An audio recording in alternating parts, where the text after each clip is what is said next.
Welcome to Duke's United show, and it is Transfer Gossip Sunday, and I am joined by none other than Garth Lewis. How you doing?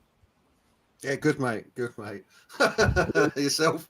Really? You really feeling Yeah. good? Well, they say that no news is good news. Not in this case, it ain't. Not in this case, it is not. Hey, So no news is bad news at the moment. So yeah, yeah. it's a bit of a killer. And he's gone straight away. I knew. As I said, no news is bad news for us at the moment. So we're in serious plight. Every player that we're looking at or have gone for seems to be moving off or elsewhere, or our bids aren't getting accepted. Obviously, Chelsea trying to absolutely pull our pants down with this Mason Mount deal. I think it's a fair offer, 55 mil. As I said off stream to Nate there, like I think 50 with 10 mil of performance-based incentives is a decent offer, or 55 up front. I think it's a decent amount of money for a player of that caliber. Good quality player, really improves our team, I think. Mason Mount really improves it. Walks into the team, I think, takes Eriksen's position pretty easily. I think Eriksen becomes a quality player in the background for us. So yeah, great player. I think if we're now moving on Mason Mount because we can't get the deal and we're looking at Moises Caicedo, then that's madness to me. There he is. I know it's bad, Nathan. It ain't that bad, brother. Oh my goodness me! Nah, I'm just start. Yeah, we've been online all this time, and all of a sudden Yeah, we go live. What a joke! What an absolute joke! I started on Mason Mount, brother, and I was just saying I think 55 fair offer for him. Oh, it is a good offer. It's the highest offer I think we should go. Yeah. With a 5 million add-on or something like that. Exactly I think anything more than that, I think that's just silly. I think it's silly. I think we know what he's about. He's a hard-working, robust midfielder. Isn't really got like something special that you look at him and go, oh my god, he's got this, he's got that. I think what he'll do is he'll give us the steeliness defensively, and also if he gets a chance, he'll get a goal. And that's what you want in the midfield. And I think Eriksen gave us the ability to keep the ball and to be able to play under pressure, but he didn't give us the goals that we really needed in that number 8 position. And if we get that, that's the reason why I'm now looking at Mount in a new light, in terms of you can just be one of our not water carrier, yeah, but it's like one of the hard working midfielders who just you don't need to think about. You just think about the other players, but then he goes and does his job because nobody's thinking about him. Yeah. That's what I want in him, Garth. What do you think? Yeah. No, I agree with you entirely. He's one of them players. You forget about him because he just does his job, and he doesn't have horrific performances and doesn't have outstanding performances either. You know, he's a player on Champ Football Manager that you think you can sell, and then you sell him and your whole team crumbles. The whole team crumbles. You know what I mean? I like Mason Mount, mate. I think he is probably on par with prime Eriksen as like that level. Like the best of Mason Mount is equal to the best of Eriksen, but Eriksen's 31 coming on 32 now. And in terms of goal scoring, I think definitely better. Yeah, definitely better goal scoring record. I mean, I think he scored 1 for us this season, Eriksen. Was it? Yeah, 1 in the league, definitely. Yeah, he hasn't done too well goal scoring wise at all. And it should be scoring more. No, 100%. But we're not getting rid of Eriksen either. That's what you got to remember.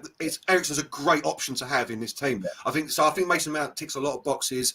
And like you said, 55 mil, 60 with add-ons. You know what I mean? Like 60 with up to 60 with add-ons from 50 mil, wherever you want to work it. I think it's decent deal with 1 year on his contract, mate. Chelsea are being greedy. And for once, Man United need to stand firm. I think you agree with this, don't you? We need to just stand firm with it and be like, no, we don't need him that badly. We can find other players at a similar price to Mason Mount. So. Yeah, it's one of them things where when you look at him, okay, if you're not going to get him, that's fine. But what's weird at the moment is I can't really think of players that we're going to get, because first of all, we've got 120 mil to go and get all the players that we need. And that's going to be tough as it is. I'm just thinking, how are we going to get all the players we need for 120? Not only that, Garth, I don't know what everybody else thinks in the comments, but everybody who's already done deals have already moved away from us, and we ain't even done any deals yet. We're already away from them last season. Now they've gone further away. We ain't even done any deals yet. I can't work out what's going to happen, what we're going to do. But yeah, I feel like we're just getting left behind in the race. You know, like you starting on Mario Kart and you press the button too early, and then he goes and he wheel spins, and then everyone's off. That's what I feel like United's doing. Yeah, we're stuck we're stuck in last place at the moment. So in the transfer market, there's no two ways about it. Every player, this is what I was saying when you were on. Every player we're looking at, or the rumours are circulating about, they're gone, or they're not coming to Man United. And Mason Mount's the only one that's stuck firm. Obviously, Kim Min Jae. I mean, we'll get into it probably, but a lot of them have gone now. Other clubs are coming in, sniffing around them. You know what I mean? And what we're saying with the money we've got, apparently, even if we get new owners in, that doesn't change too much because we need to get the sponsorships. So like even with the new owners, I think we're still only going to have about 160, 170 mil to spend in this window before they start pumping money into the club, and it becomes like we've got a better option of finances. So, yeah, I agree with you entirely. I don't know where we go, and I think that maybe this is a good segue into the De Gea conversation, then, Nath, because that's what's happening with De Gea, isn't it? At the moment, it's looking like we're going to sign him back up because we can't find a goalkeeper. There isn't one out there with a value that's good enough, apart from Onana. So I meant Onana De Gea. So now we're in a conversation: is Onana good enough to take that number one spot from us? From just walk in and take it. So I don't know. We're in real trouble financially, man. Not financial trouble, but transfer market difficulties with our finances. So yeah, but when you talk about the goalkeeper situation there, when it comes to, I've always said before, you're not going to get many keepers out there who are going to be that good as good as De Gea when it comes to shot stopping, yeah. But when it comes to everything else, nearly every keeper out there is better than him. So seriously, him coming for balls, coming off his line, footwork all day. There's no keeper that I can think of that's worse than him with his feet. Like, he's very poor. He just looks like, well, you know, I don't even know how to say it. A person who joins in a training session and you're like, he shouldn't be in here. What's he doing in here? We don't want him in here. So yeah, it's not nice. But as for Onana, I just love what I saw of him straight away in the final. I'm like, is he left-footed? And then he's playing with, is he right-footed? And then he's like dropping shoulders, and I'm like, oh my days, this guy can pass, and he dribbles with it, and he doesn't take stupid moves. He actually does the right thing nearly all the time. And I just want to see one of them kind of keepers in goal for us, so we get an extra man, so we don't get under pressure and just boot it to the other team all the time. And I think at least if we get that, because I'm looking at every single player we're going to get in, are we going to get closer to your Cities and your Arsenals? If we get Onana in, we're closer to them because we're similar in terms of footballing. A keeper who can pop the ball around and we can keep it at the back. That is something that will get us closer. So I'm happy with that. I don't know about his goalkeeping, to be fair. All I know is his footwork is tremendous. He's in the Champions League final for a reason, and there's a reason why our manager had him and wants him. So yeah. I'm not the biggest fan of him. I won't lie. As I said in the group, a lot of the things like his personal falling outs with staff and coaches all the time, etc., got banned for the doping. But I agree with you. I agree with everything you're saying on the topic of a new goalkeeper. So I know where you're coming from. 43 mil for Onana. That is roughly the same price as Pickford or David Raya. Would Onana still be your first choice out of them three? All the same value, around 40 to 45 mil. Just 100%. No question. You're right, is there? Yeah. You know why? Nah, because Pickford, I know I don't like his shot stopping abilities. I don't think he's up there at the top levels with shot stopping, but his feet are very, very good. I like him. I like his attitude to the game. I like his confidence. And nothing stops him. Nothing phases him. He comes out. He clears balls. He's got a proper ping on him. So I wouldn't mind if he came, and he would come for less money, because I think like someone like that coming in, until you can get your perfect keeper, it'll be a good keeper that we can pass with. Again, all I'm looking at is a keeper who you can pass around with for now, be the extra man, and actually not lose goals from stupidness. And so Pickford is my second. I don't know what the other keeper's saying. I don't even know who he is, so I'm not going to say anything. The Brentford goalkeeper, David Raya, I don't rate him at all, to be fair. I really like. He's all right. I don't rate him. Everyone said but I don't know. The last one then, there is a world where we stick with De Gea this season. If that was the case, do you throw Dean Henderson in and give Hendo a chance as our number one? Or do you stick with De Gea for another year? If it's De Gea or Henderson, I'm sticking with De Gea. I don't like Henderson. Yeah, I agree with you. Henderson's keeping is trash. Like, he can come out well. He comes out very well. Very good at that. Much better than De Gea at that. But then when you see some goals go in, you're like, wait a minute. What the hell happened there? How did you not get anywhere near it? You know, like the goals that go in past him and the keeper's not able to... Some shots go in, yeah? And you know, keeper can't do nothing about that. But there's goals that go in where he doesn't move, where he seems to think he can do nothing about it. And that's a normal save for other keepers. I don't like that. That's not good enough. No. Not good enough. Kieran Stewart, who's part of the Art Channel and everything, he is a goalkeeper. And what he said about Dean Henderson, he doesn't move like a goalkeeper. He doesn't get in position. And I think that's exactly what you're saying, like about how he thinks he can't get to these. He doesn't have not the command of the area per se with the players, but like the wherewithal, the spatial awareness of the area to make these saves we're talking about.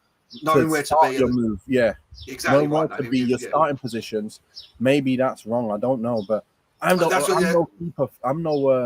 professional keeper, so I know every position in football is a specialist area. The one thing I can talk about is being a striker and everything you need to do and you're not doing. But as a goalkeeper, it's very hard for me to say stuff that's intricate details.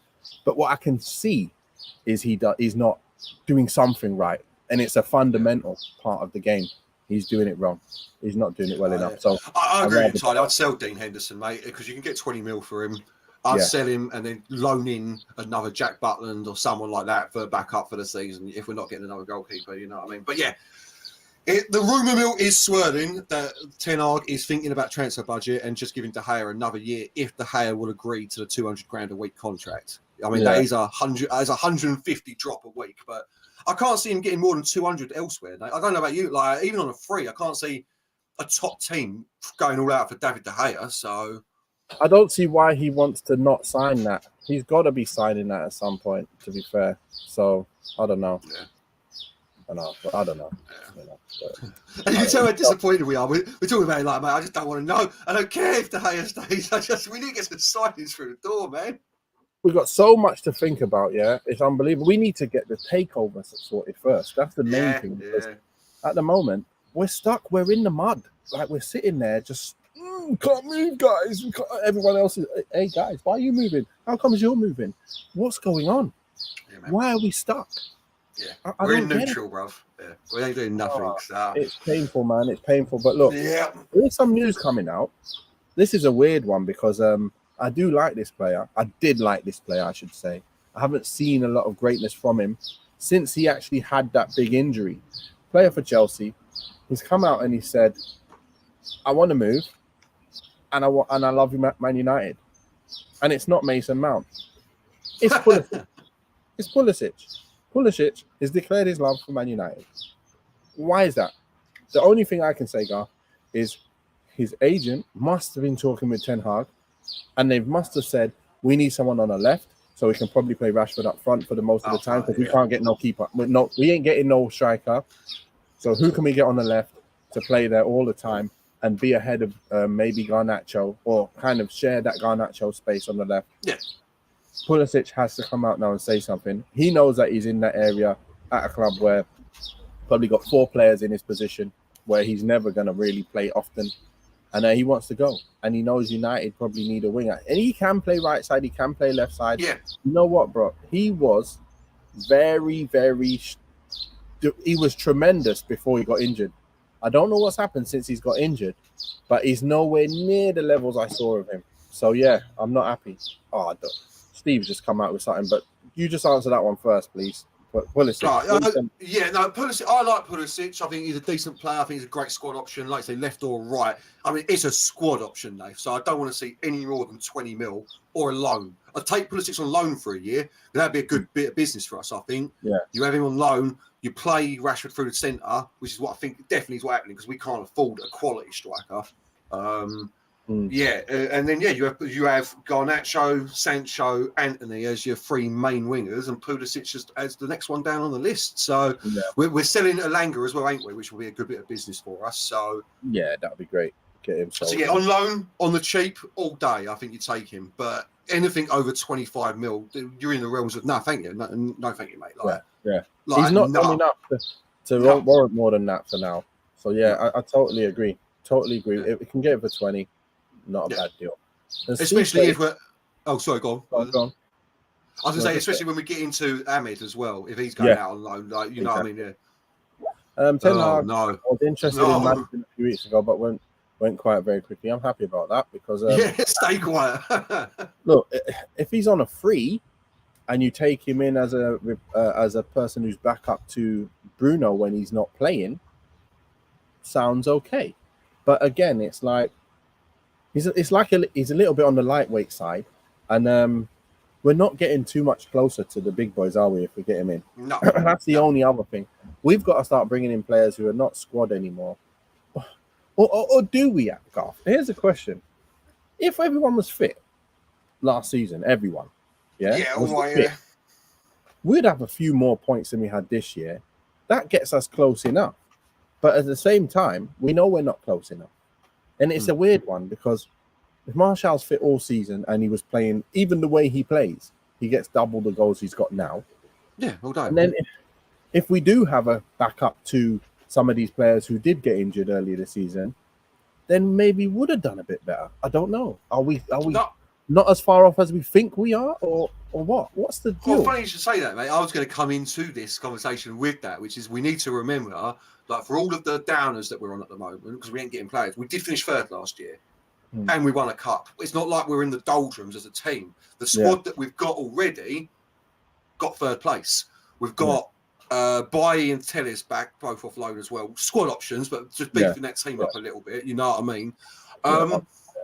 I think a player like James Maddison, because of the price, that isn't a squad player anymore. I think we just need to bulk the team. We haven't got money to go out, Nathan, buy a Harry Kane, to go out and buy a Diego Costa, to go out and buy a Caicedo. We haven't got that money in the bank. So yeah, in my opinion, you do. With 120 mil, you go and get 4 quality squad players. Like players who do improve the team. You know what I mean? Not just just there to bulk out the squad, but actually improve our team as a whole, even if they're not better than our first 11. Does that make sense what I'm saying then? You know what I mean? Like, I think we're in a situation where we either go and buy one big player, we either go get Harry Kane and then just try and struggle with the rest of the team, or we spread it about a bit and get in 3 or 4 players that really do push the first team forward. Because the first team is pretty strong.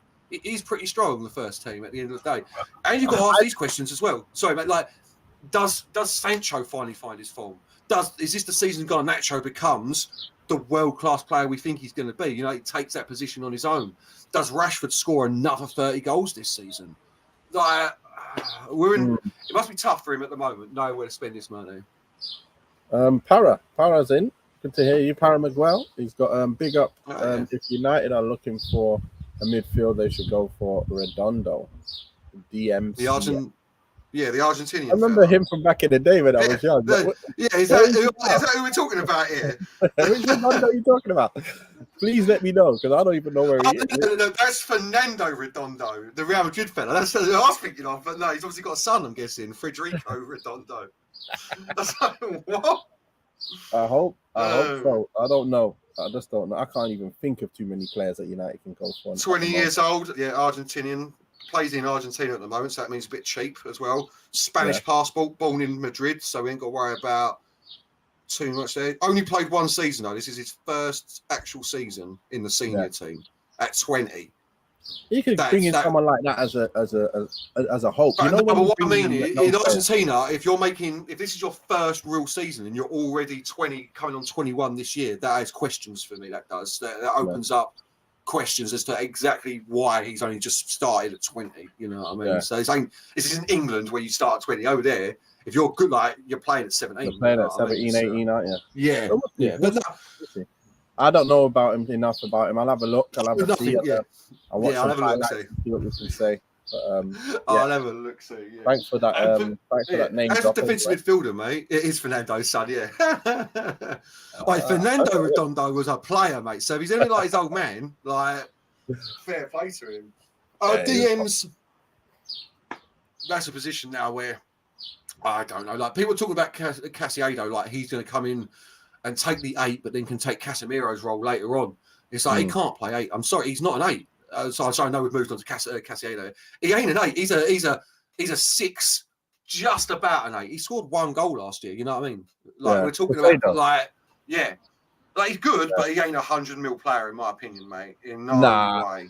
Look, he's a robust player. No way. Strong. He can pass the ball, keep the ball, and all that. But look, can't spend 100 million on him. Like, why is 100 million the new 50?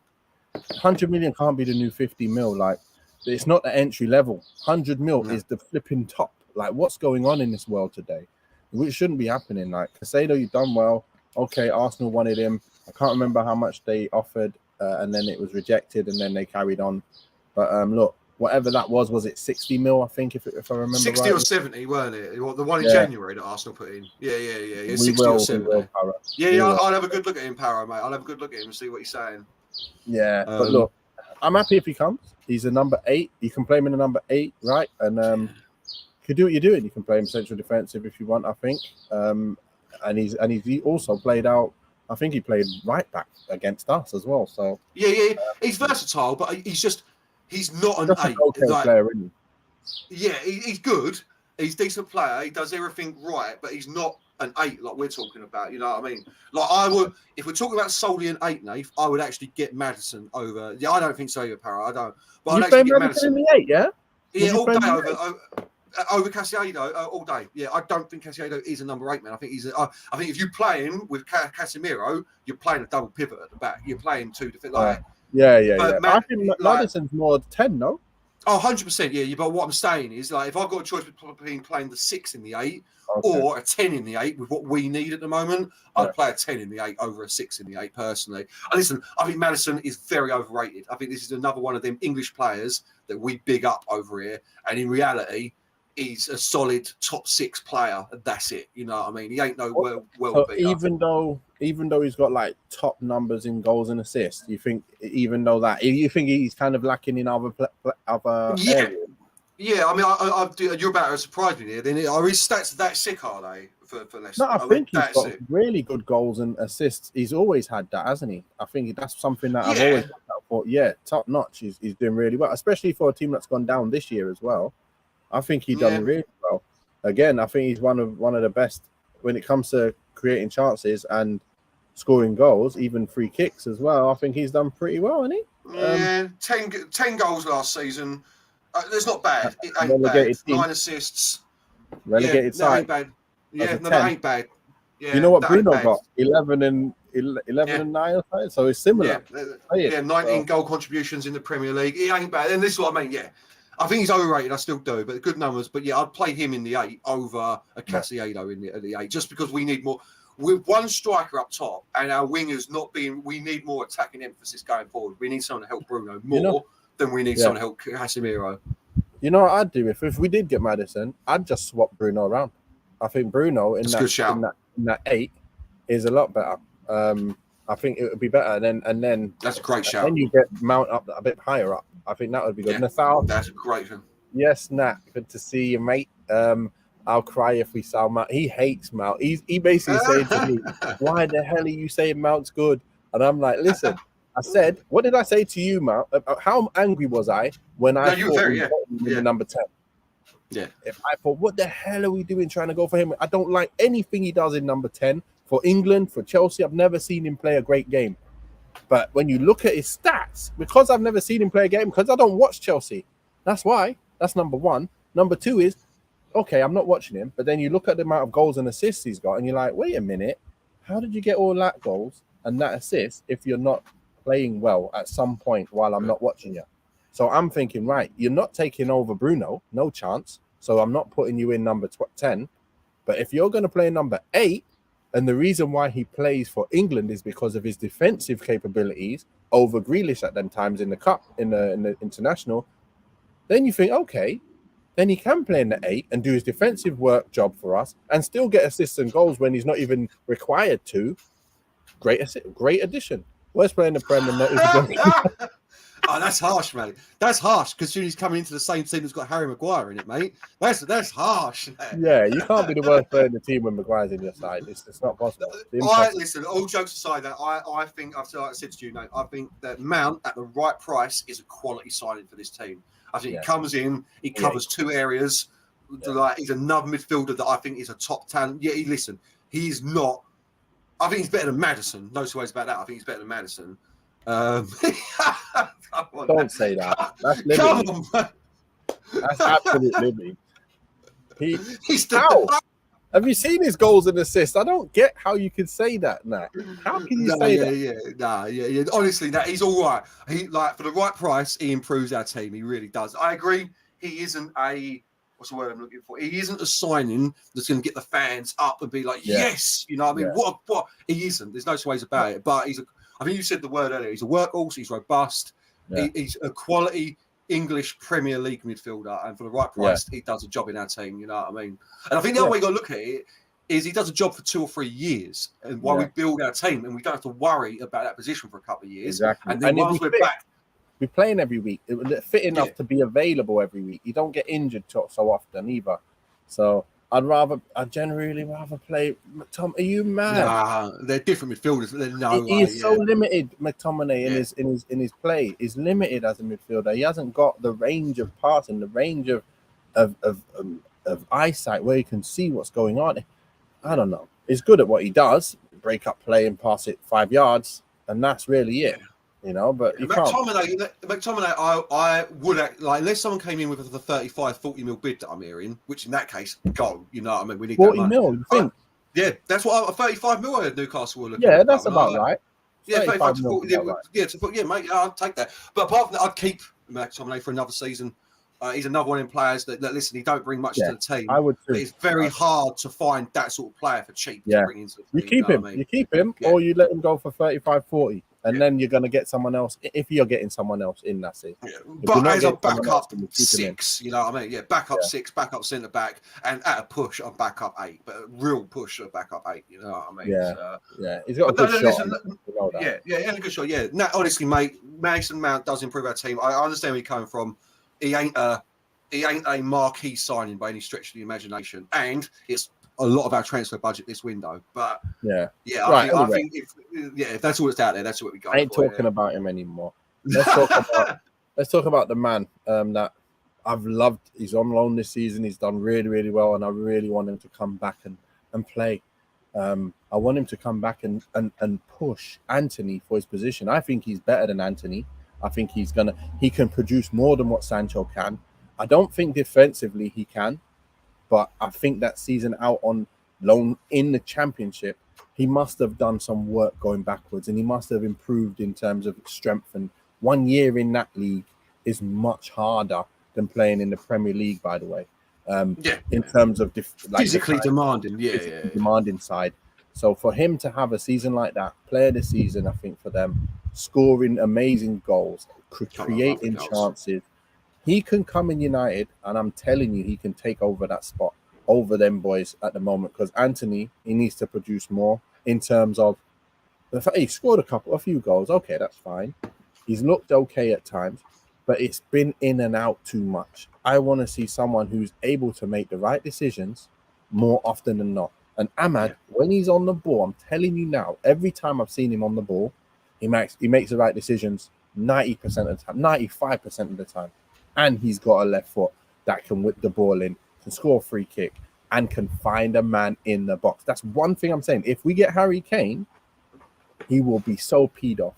We're going to talk about him next, but he will be so peed off because you've got Anthony on the right who can't supply him. Yeah. You've got a right back who can possibly just about supply him. Then you've got Rashford who cuts in and gets his goals. He doesn't cross balls for him to supply him. So now you've got issues. Because you got a player in Kane who you're going to be like, oh, he gets 30. We don't do the right thing and supply him. If we did get him even, he might be getting 20 and 18, 15. So, but anyway, Ahmad, what are you telling me? Well, you know how much I love the kid. Obviously, at the start of last season, I was like, we've got this kid at Amid. Like, admittedly, it was Kieran again who told me a lot about him. Smashed it up when he was at Atlanta. Had a couple of poor loan spells. Was it Rangers he went to? Didn't do too much there. Only got 9 games. But yeah, last season, 14 goals, 3 assists from right wing for Sunderland in the that's championship as well. That's just championship. Mate. That's tremendous. Great word, tremendous. Yeah, I think personally, if it's Leeds, if we're talking about a Premier League team, maybe give him another year out on loan. That'd be great, though. Yeah, Leeds would be great. Yeah, he is. They are saying they want him. Yeah, that would be great. If it's a Premier League, then if he is give him another year out on loan. Yeah. Yeah. I don't want to see him in Scotland again. I don't want to see him in the Championship. No disrespect these leagues. I don't want to see him in Europe. Yeah. I either want to see him at loan to a Premier League club, and not just on loan, getting played as well. Like getting played, or 100%. If we're keeping him, especially if we're talking about selling Alanga, and then you've got then you loan out Palestri, and you have Ahmed, and you have Garnacho, and you don't even talk about Pulisic anymore. You don't have that conversation at all. You've got Ahmed and Garnacho. In fact, you keep Palestri as well. You have the 3 of them, and then you've got your 3 main wingers: Sancho, Anthony, and because Rashford's going up top. So so you have Sancho and Anthony as your main 2, and then you've got Ahmed and Garnacho behind them, and Palestri behind them. That's 5 quality wingers, mate. Plus Rashford, who can play there. You know, plus if you really need to, Fernandez or Ericsson can play there. You know what I mean? So, loan him to a Premier League club, or definitely keep him and see. He's still not physically massive, and that's the only thing I'll say. Like, but nor is Messi, and nor was Messi ever. You know, no, Messi didn't play in the Premier League, mate. That's my whole. That's what I mean. Like the Premier. I know but when he played the Premier League sides, he destroyed. Yeah. Sometimes, not all the time, he destroyed us specifically. He destroyed Chelsea. He destroyed all the boys. I know what you're saying, but Lionel Messi was still, although small in stature, was reasonably well built. There's like Ahmed has still got that 20-year-old physique. You know what I mean? Like that he'll grow into it. No 2 questions about it. But he's still a skinny boy at the moment. You know what I mean? Yeah, he needs to get strengthened up. But I think he will. Yeah. He's getting 100%. And the only way to do it is to play these Premier League games, mate, for us or for Leeds or for another team. That's the only way to do it. So the way I look at that as well is he's clocked the Championship now, so no one needs to see, can he go there and let's see if he can do what he's done it. You don't need to do no more. I've clocked that. So the next step is naturally Premiership, and that's it. Like, can you now score 14 in the Prem?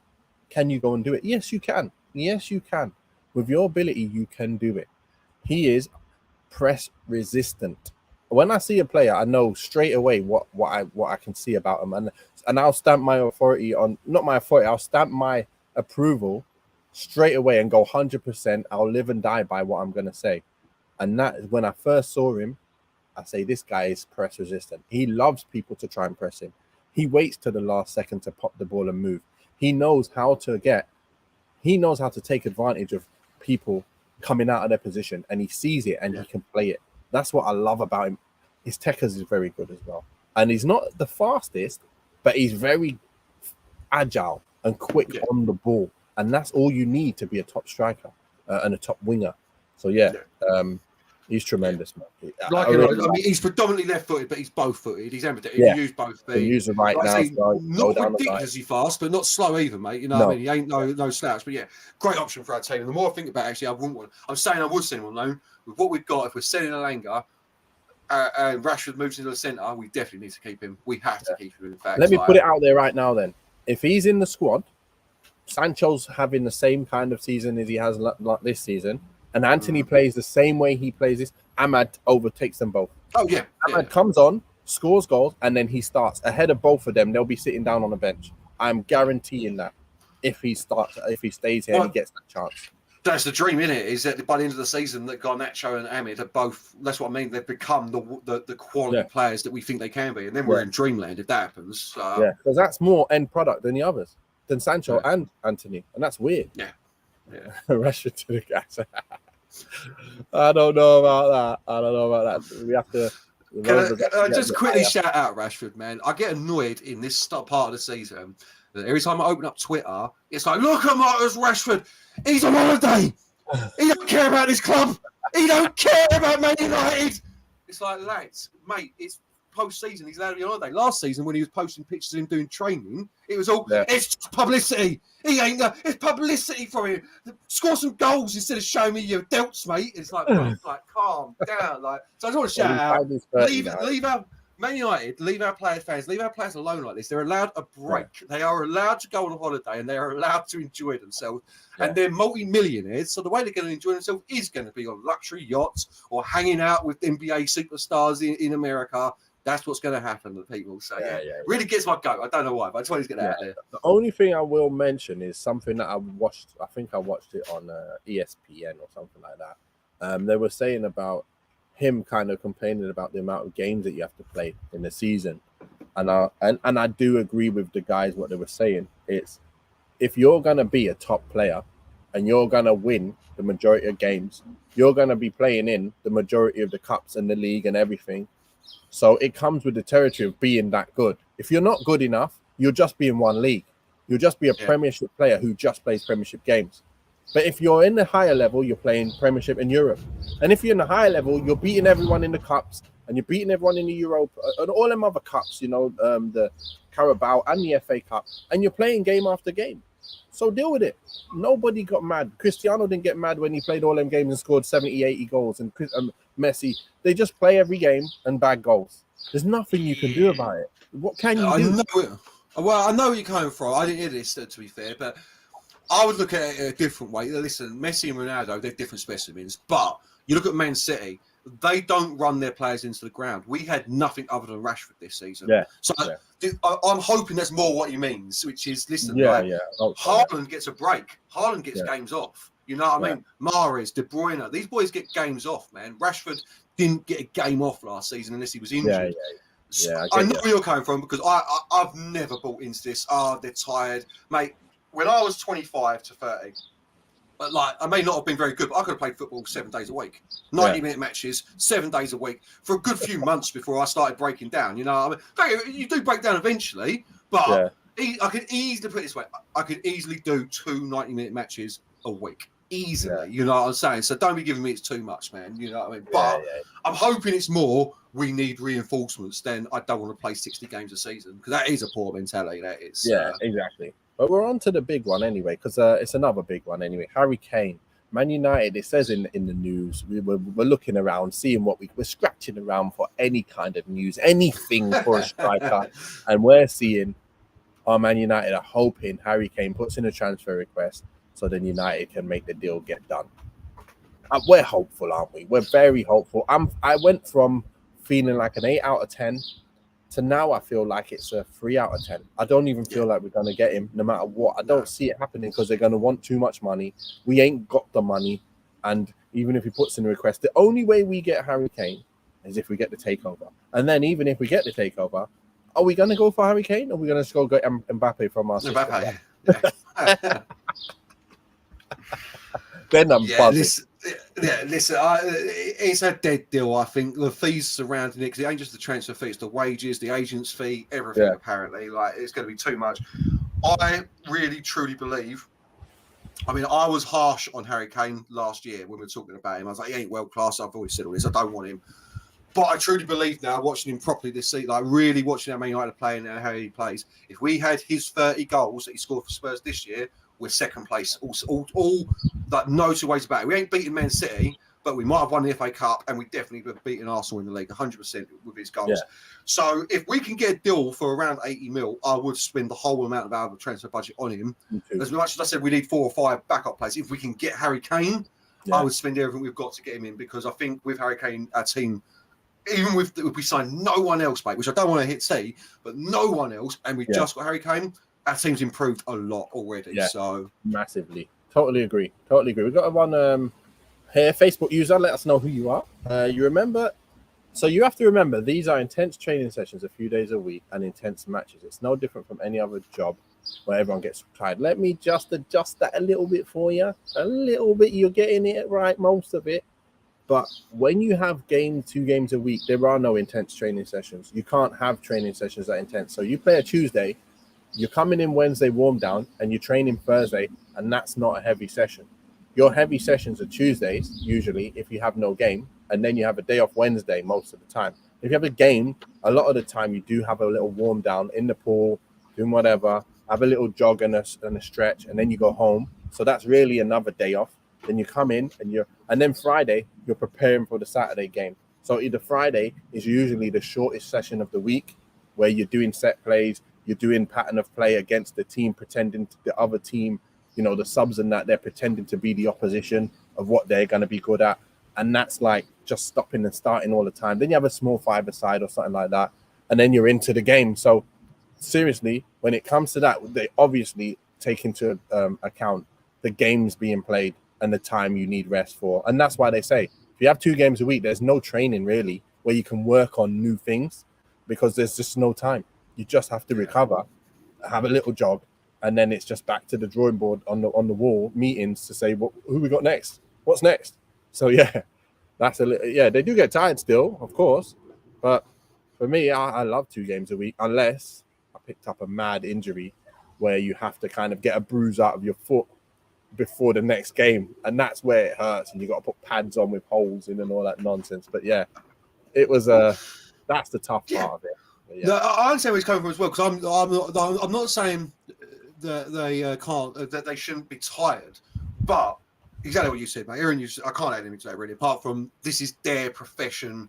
They're meant to be peak physical athletes. I mean, like, they should be able to cope. And Nick gets back to the Man United squad issue, and I think this is where Rashford's coming from.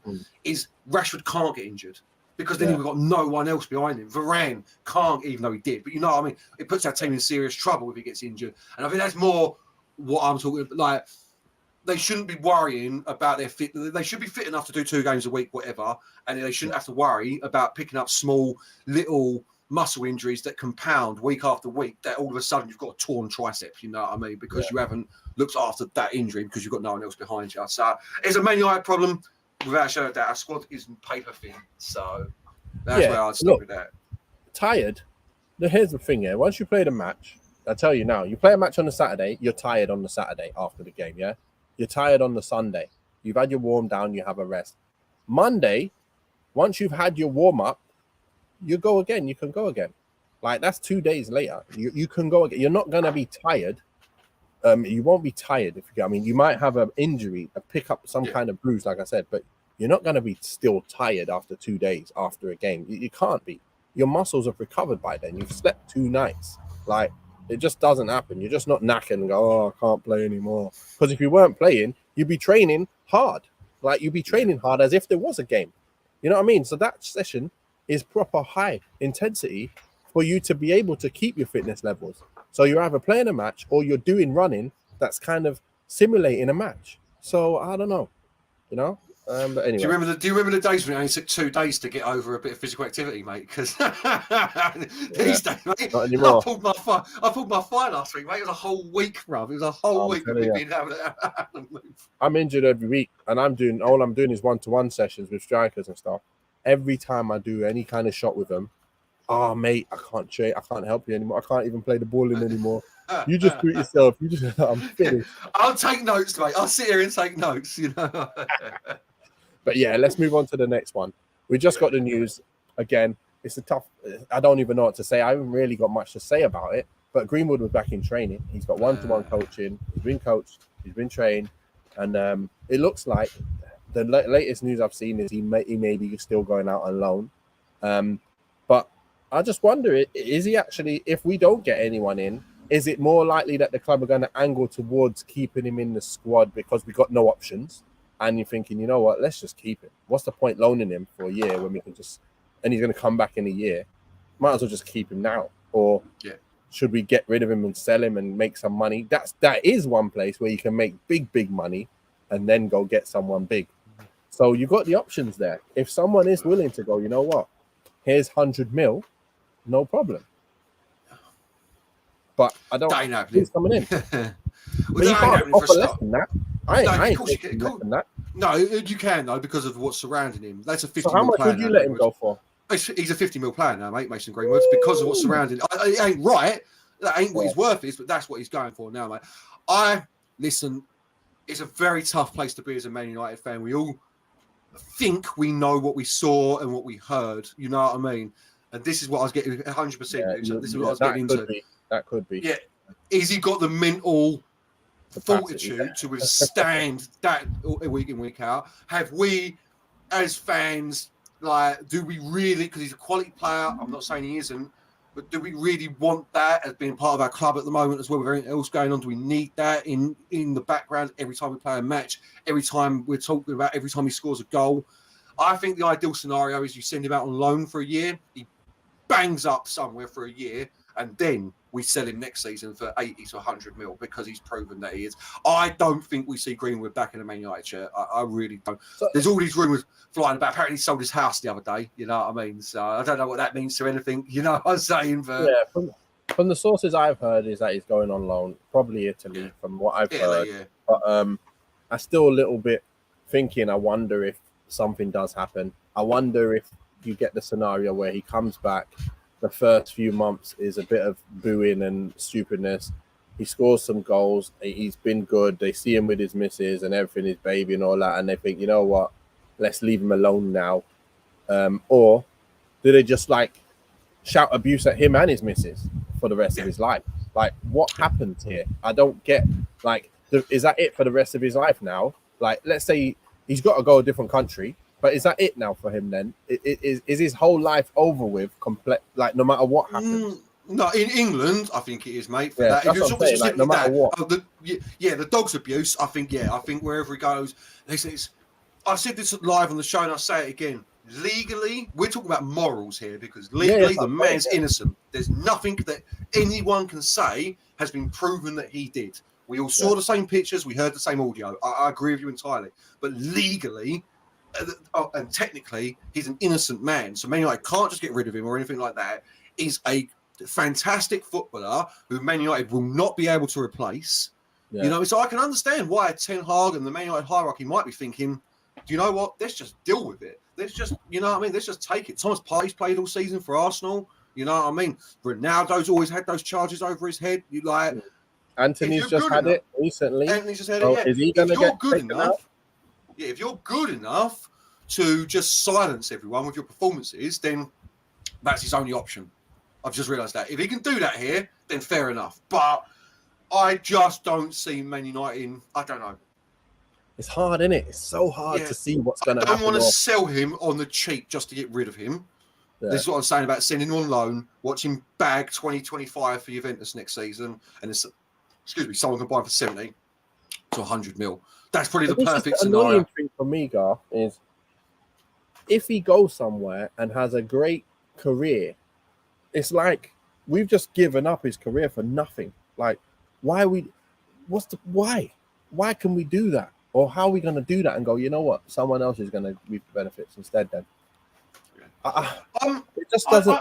He's either not playing anywhere or he's playing for us. If he's going to play football, he's playing for us. If he's not playing football, get rid of him. Like, sell him to someone. But that doesn't make sense because no one's going to buy him if he's not playing football. So. Yeah, exactly. I've softened my stance on it a lot. My initial stance was I never want to see him at Man United ever again. But I have, there's a good shout. Yeah, it's a good shout. It's just as I have softened on it because I am a man who's very much about legally what's right. You know what I mean? Not just moral. Like, so, yeah. I don't want to. He's a great player. We ain't going to replace him. Let me just ask you an extra question then. Are you a person who doesn't give people a second chance to continue with their life? Or is that them? Is it one strike and out? And and considering the situation he's in, he's actually still with the same person that we're talking about. The charges were dropped and he's having a baby and he's getting married. So all of that into account, and also the fact that he was young. We've heard what we've heard. We know that it's wrong, even if he's not. We all know whatever's been said, even in that little context, it's wrong.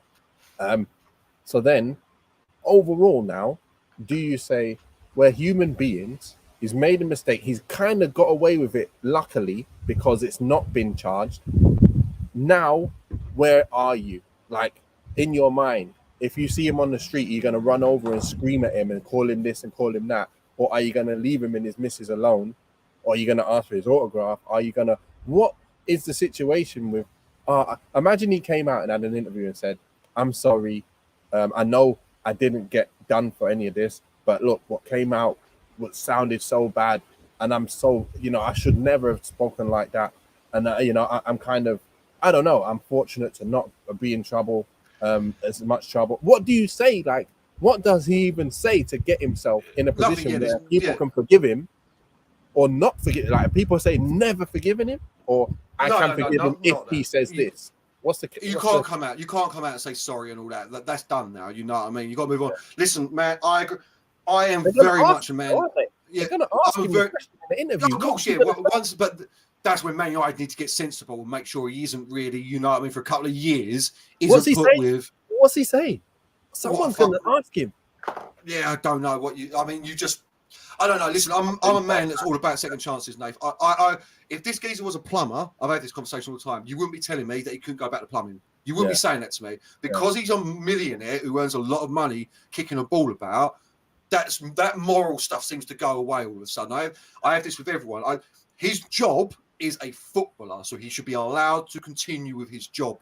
Period. I don't care. Or everything else aside, Nate. Like, I have this. If a player goes down, does a crime, does time, and then comes out, he should be allowed to continue playing football. I come back to this. You wouldn't be saying this if it was a plumber and they earn silly money. I agree. You know what I mean? You wouldn't be saying this if it was a bus driver. So all about second chances. Whether he gets one at Man United, that's the difficult one. I don't know. The more I'm talking myself round, though. I'm talking myself round, Nate. So maybe we should keep him. To be quite honest with you, I've got something else for you.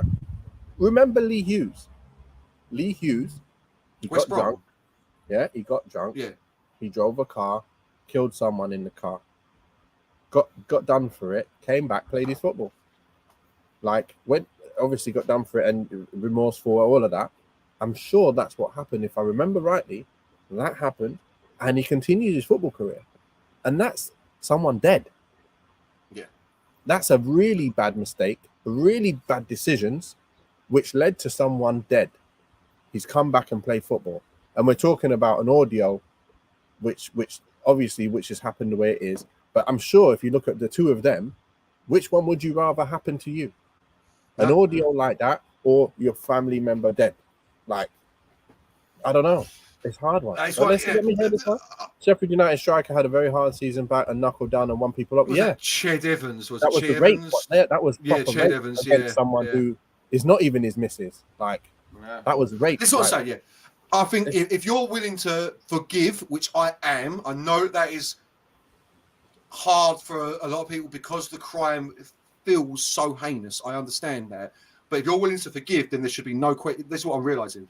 Actually, no, I think you should be allowed to play for Man United. I'm saying it now. If I'm willing to forgive, which I believe I do, which I'm willing to give people second chances and I'm willing to forgive people like I think I am, then I have to be able to forgive Mason Greenwood and give him his second chance. I have to. So, as much as it's going to be rough for us for a year or so, and very rough for him, if he knuckles down like Che Evans did and gets on with Ched Evans, whichever one it is, gets on with it, then get fair play. I think we just have to deal with the oncoming abuse from fans. We get abused. Jesus, is it going to be any worse than what Leeds fans do to us with all the Munich chants and stuff like that? You know what I mean? Is it going to be any worse than what Liverpool give us when we go there with it? It's just not. So yeah. And sorry, go on. Go on. I was going to ask, have you ever been on the pitch when a player's getting picked on, the stadium's turned on him? Does it resonate into the pitch and the player? You know what I mean? Or do you just brush it off and don't care? Look, when it's just like abuse, shouting, saying stuff, it's not a problem. But this is something different, innit? It's not like I got abused by the whole of Wigan because I left Wigan. That's just football. So they're going to be angry that I left them as a football player. But and then you go back and you're going to get booed every time you touch the ball and all of that. It's not a problem. You just play and it's okay, cool. Everyone's on my case. Let me just go kill it and get a goal or something. Then when it's something off the field, he's going to be like that rabbit in the headlights. You know what I mean? It's not like it's surely going to affect him a bit because I'm trying to put myself in his shoes going, if I'm on the pitch, and I know there's so many people that they've got real anger inside them. It's not anger, football anger. It's real anger of I want to get you. So he might be walking off the pitch. He might get bottles, everything thrown at him. Batteries, coins, he might be out on the street. or just on the road somewhere, someone just wants to just do him something. So that's the bit where you're like, that's the bit. How can you get through that? But same time, if he plays his cards right and says things in the right way, I think there's a way out. But I just don't know how you do that. I just have no idea. Got to be someone who knows what to do. But I was just thinking, as you're saying that, he's got to be a very, very good boy as well from now on. Like when he scores against other teams, we can't be giving it any of this or any of this, or you need to just like head down and get on with your job. It's going to be difficult if we're talking. Like if we take all of the emotion out of it, all of the morals out of it, the geezer is a talented footballer. And if we're going to move him on, we need to get top dollar for him. So that's where I'll stay with. He's a top footballer who we can't replace. There isn't another Mason Greenwood out there, that sort of player. And if we're going to move him on, it has to be for decent money. It really does. Otherwise, we need to just throw in with him and let him play one or the other. So exactly. And a little bit more news anyway. Actually, we've got this last comment that's come in saying if he does come back and smash it, does he play for England? I think yes.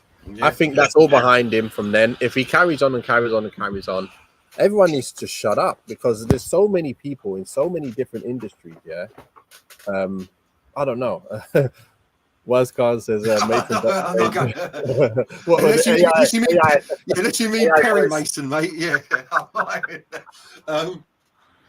Listen, look, and that's the other thing. Football fans, as soon as coming back to England, 100%, because we're very, very easily forgettable. Mate, Ryan Giggs, bruv. You know what I mean? Just look at Ryan Giggs sleeping with his brother's missus for 8 years. You know what I mean? No one, but John Terry on the pitch, blatant racism. Blatant racism. That's and true. Oh, yeah, you know about John Terry and wasn't it Wayne Bridge? Wasn't it Wayne Bridge and John Terry? Wayne Bridge, Him and the missus, isn't it? This is why I'm always like, they tell me that John Terry was the most inspirational captain of all time. And I'm like, what, the geezer that slept with his best mate's wife for a year, then got his best mate kicked out of Chelsea in the England team? That captain, Listen, this is what I'm saying. Like, football players are not role models. They're football players. They shouldn't be. Yeah, they're just normal human beings. Who is a role model, really, when you think about it? A role model for what? Football players are role models for football. Yeah. Musicians are role models for music.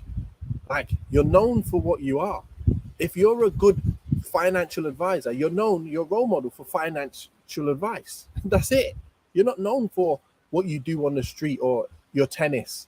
Are you going to go to you're not going to go to someone else for something else. You go for them for what they're good at. If you want to talk to me about football, I'm going to talk to you about football. Don't talk to me about tennis.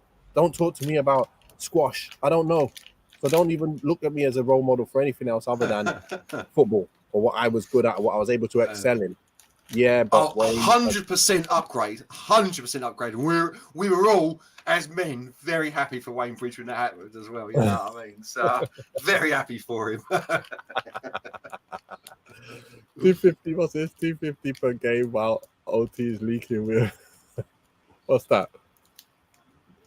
I don't know what you mean by that. Does that mean is that the ticket price he's talking about? Oh, and obviously Old Trafford is leaking, isn't it? You know what I mean? So when it heavily rains, our stadium. Mate, look, we got time to get into that, but we're in a shambles everywhere. Well, a little bit of good news. Mr. Martinez is back. Yeah, the butcher is back. That's what we needed. That's what we got. He is back for next season, and hopefully no injuries that come from this, because I know what it's like when you come back from an injury. Let's take a look at him again, because there he is. We missed him. The man we missed for the end towards the end of the season. He is back fully fit, and I really wish we did get his teammate, but Arsenal are going to go and get him. This is another thing I wanted to mention. Arsenal are going to go get his teammate Timber. I really, really am very upset about this one. Arsenal have gone and stolen him from under our noses. We wanted him. He was our first choice, remember? So imagine, Martinez was there. We went for Timber first. Then we got Martinez, and look how good Martinez is. So you just imagine what is going on here. Why couldn't we? I'm stunned. 30 mil as well. If they give him for 30 mil, mate, we offered more than that. Oh, 250. What the F? I support Millwall. I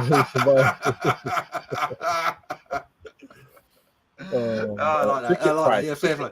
Wow. Yeah, ticket prices. Yeah, man. Yeah, Old Trafford's a joke. I mean, mate, it could be worse. You could be an Arsenal or Chelsea fan, mate. Like their ticket prices are insane. So, but make sure, guys, you're hitting that like, and hit the yeah. subscribe, because we are trying to do this. Whenever we get a whole bunch of info, or if we get an actual real move, we're gonna come live. We're not trying to come live every day with every single time the bid goes from 45 to 46. Oh yeah. Mason Mount 46. Actually, it's gone 40. Yeah. Mason Mount 48. What do you think, Garth? Well, same as what I thought at 45. So, or if a Jonas 178.92 comes on Twitter and tells me that we're about to sign Mbappe, we won't be coming up on it. So.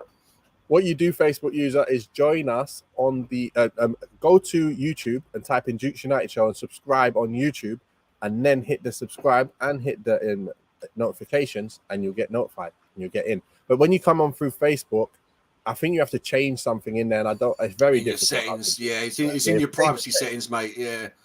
So, and allow StreamYard, which we're using to actually do what we're doing. So yeah. Can I just throw this out here, mate? For you, Lee Hughes is still playing pro football. Wow. I say pro, semi-pro for Stourport Swifts. Oh my 47 God. years old. Go on, son. Wow, he's on it, mate. He was there. Remember his celebration? Yeah. Do you know what? He went that West Brom team. Well, again, there's some good players in that team. Yeah, mate. Some really good players. By the way. But yeah, Martinez. I think we would have done a lot better in the FA Cup final with Martinez there. I don't think Gundogan gets that first goal if Martinez is in that team, because that is his area right there, left-hand side of the centre-back where he got that loose ball. So I think it's a different... I'm not saying we would have won, Nath. I just think it would have been a different outcome. You know 100%. So, look, he is a difference maker in, like I said, in a lot of things that we do. Yeah. So at the end of the day, he would make a difference. The results would not be the same if he's playing. Simple as that. So yeah, I'm very, very happy about that. I just want to have next week come and we get a bit of news on a player that we all want to see at United. Yeah, come. Not just, this player's come. Who's he? Yeah. What's he doing in here? Like, God, is there anyone at the moment, that we're not talking about, that we've not gone for, that name me one player who you just really would like to see at United, based on what we are right now and the money have right now, and the realistic player who we can go for, who's still available, who would make us closer to the others. Because I've got one, and that's all I've got. Yeah, I mean, obviously I really like Goncalo Ramos, but I cannot put him up in this discussion that we're talking about, that I can guarantee he's going to make this team better. No, it doesn't matter. No one can guarantee anything, to be fair. I really like Goncalo Ramos, but I think the price now is about 70 mil for him as well. So that'd be the number one pick if I could get anyone. But yeah, there's not much out there, mate, that I can think of. Who you got in your head? I've said, you know what? You've been saying him this whole time, and I like him. And I think he's the one who I think he could come in. No one's guaranteed anything, right? Apart from Harry Kane. But for him, for all the attributes I see what he's got, he's a definite striker who I'd go, you know what, let's go and get him. Because he's got all the attributes that you need to be a top striker in football. Young, and he's got, like I said, left foot, right foot, header, link-up play, got a bit of pace. He's always in the danger area as well. Scores them danger area goals in between the defenders. People are willing to go where it hurts to get goals.